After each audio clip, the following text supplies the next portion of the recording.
नमस्ते। पिछली तासिका में हमने दादी माँ का परिवार इस पाठ के बारे में जानकारी ली थी। अब उसका जो आगे का जो अंश रहा है तो हम उसके बारे में जानकारी देखेंगे। पिछली बार हमने चिड़िया किस प्रकार जाल में फंस जाती है और फिर बाद में दादी माँ का नुस्खा किस प्रकार काम आता है, इस पर हमने थोड़ी सी जानकारी देखी। अब हम देखेंगे कि चिड़िया किस प्रकार जाल से अपने आप को मुक्त करती है। वहां से तो उड़कर दूर जाती है, लेकिन कहाँ जाती है, उसकी सहायता कौन करता है, यह हमें देखना है। सबने पाठ्य पुस्तक निकालने हैं। पाठ्य पुस्तक का पाठ क्रमांक 6 निकालना है। हमने यहाँ देखा था कि गजब एकता थी उनमें, उन सब में उमंग हिलोरे ले रही थी मन में। एक अलग ही प्रकार की एकता उन सब में दिखाई हमें देती है। बहेलिया ठगासा रह गया। ठगासा रहना, चकित होना।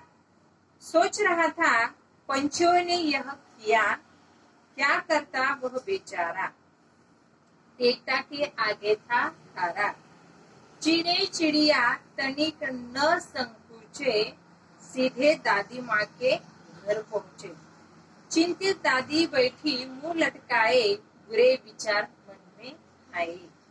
चिंकी के आंखों में आंसू थे, उदास हो रहे चुस्कू मुस्कू थे। दादी माँ का चरखा शांत था, सबका मन हो रहा क्लांत था। हमें जब थकावट सी आ जाती है, वैसे सबके चेहरे हो गए थे। अचानक कलरव हुआ आंगन में। कलरव अजीब प्रकार की आवाज होना, पंछियों की मधुर ध्वनि। अचानक कलरव हुआ आंगन में। सबने देखा आनंद फानन में चिचिया रहे थे पक्षी बहुत सारे। उनमें थे नीलू टीनू मीनू प्यारे। विचित्र हाल उनका देखा। अनेक थे पर था उनमें एका। एक साथ आंगन में उतरे, मानो वह मित्र हो गहरे। चिंकी उधर पहुंची, दादी माँ की गर्दन ऊंची खटिया पर बैठी थी। वह बोली, उन्हें देख वह यूं बोली, बहुत देर से आई हूँ नीलू, आज खैरियत तो है, क्या हुआ था आकाश। और नीलू खैरियत के बारे में पूछ रही है। नीलू ने हाल सुनाया, दादी माँ को सब बतलाया। यूं पहुंची पंछियों की टोली। दादी माँ हंसी और बोली, तीनों मीनू है समझदार। क्योंकि तीनों मीनू के ऊपर जो संकट आया था, तो उन्होंने उस समय घबरा कर नहीं, तो शांति से उस पर जो मार्ग निकाला था, इस पर दादी माँ का विश्वास था कि यह कुछ ना कुछ करेंगे। और इसीलिए वह कहती है कि तीनों मीनू कैसे है, समझदार है, तभी तो किया खबरदार। और इसीलिए उन्होंने सभी को क्या किया, खबरदार किया। जान तुम्हारी बच गई है, यही बात अच्छी हुई है। सच जान हमारी बची, पर अब भी है जाल में फंसी। तनिक हमें संभालो, इससे बाहर निकालो। उनकी जान तो बची हुई है, लेकिन अभी भी वह उस जाल में अटके हुए हैं। इसीलिए सभी कहते हैं, तो जान तो हमारी बच गई है, लेकिन हमें इस जाल से तो बाहर निकालो। तभी दादी माँ मुस्कुराती है और राज की बात उन्हें बताती है। क्या राज की बात है? उंगलियां उठाकर बोली, काम करेगी एकता की गोली। बच्चों, उनमें है शक्ति, वही बचने की है युक्ति। वह तुम्हें बचाएगी, जाल से मुक्त कराएगी। नीलू बोली, मीठी बोली, हम एक है, पर क्या करें, बच जाए, कुछ ऐसा जतन करे। दादी माँ ने समझाया, फिर से एकता का पाठ पढ़ाया। वह बोली, एकता पंछियों की ही नहीं, औरों में भी होनी चाहिए। यह बात सदैव ध्यान में रखते, एक और एक 11 होते। एक और एक 11 होना, एकता में हमें बल यहाँ दिखाई देता है। किसी तरह की तुम झिझक न करो, चिंकी से तनिक याचना करो। चिंकी कौन थी? चुईया का नाम चिंकी था।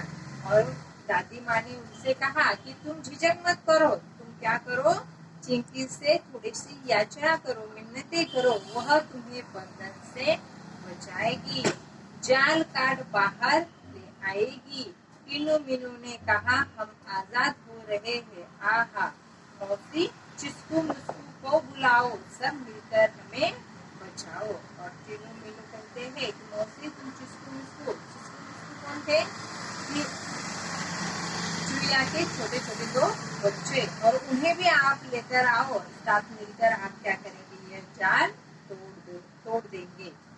भेद किया किसी ने नहीं, बात चिंकी के मन को भाई, दौड़ भाग झटपट आई, दादी यूं बोली, मिलकर रहो हम जोड़ी, एक रहोगे तुम सब, हार नहीं मिलेगी तब। और जिस प्रकार चिस्कू मुस्कू और चिचियाती हुई आई चुईया, उन्होंने तीनों ने मिलकर वो जाल क्या किया है, अपने दांतों से तोड़ा है।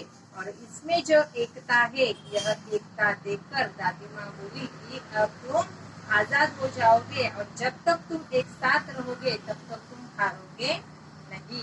चिंकी गई जाल के पास, चिस्कू मुस्कू भी थे आसपास, पहने दांतों से काटा जाल, आजाद हुए तब तत्काल। और आपको मालूम है कि चूहे क्या करते हैं, बड़े बड़े हमारे वस्त्र या चीजों को क्या करते हैं, अपने बड़े बड़े दांतों से फुट करते हैं। तो उन्होंने अपने इस दांतों का यहाँ पर क्या किया है, सही इस्तेमाल किया है। अपनी जो दोस्ती है वह यहाँ पर दिखाई है, एकता दिखाई है, और एकता के साथ उन्होंने क्या किया है, वो जाला अपने दांतों से तोड़ दिया है, और उन सब पंछियों को क्या किया है, आजाद किया है।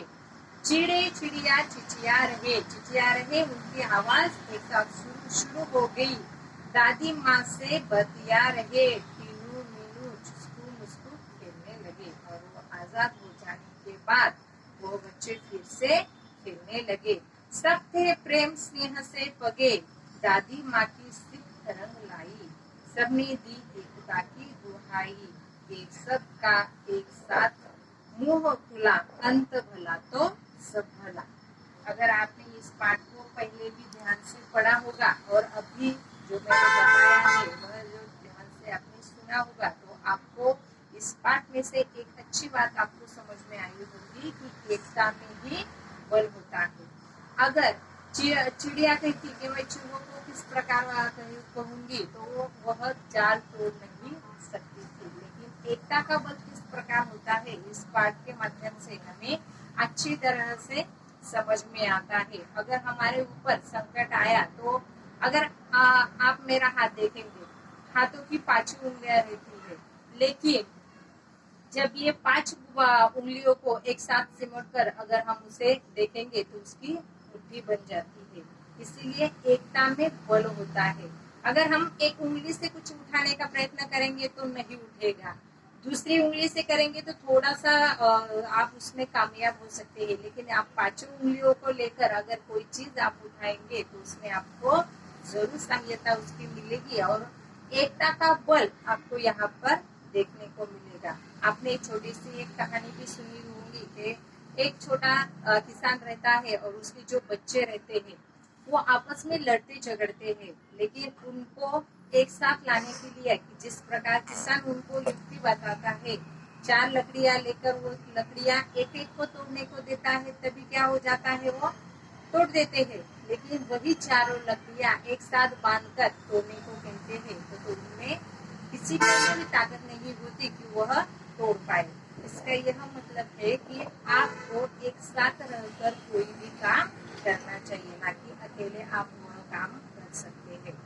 आपको लगता है कि हम जीवन में सक्सेस पाते हैं, लेकिन आपका वो सक्सेस अकेले का नहीं होता है, आपके साथ आपके परिवार जन, आपके जो दोस्त लोग होते हैं, सभी के सहायता से हम क्या कर सकते हैं, किसी भी यश को प्राप्त कर सकते हैं।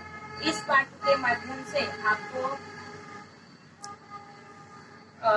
मेरी कलम से निम्नलिखित शब्दों के आधार पर एक कहानी आपको लिखनी है।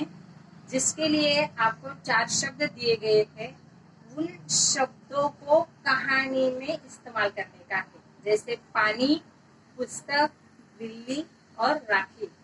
तो इन सभी 4 शब्दों को लेकर आपको अंत में, शुरुआत में या मध्य में कहीं भी इन शब्दों का प्रयोग करना है और एक अच्छी सी कहानी और उसको शीर्षक भी देना है।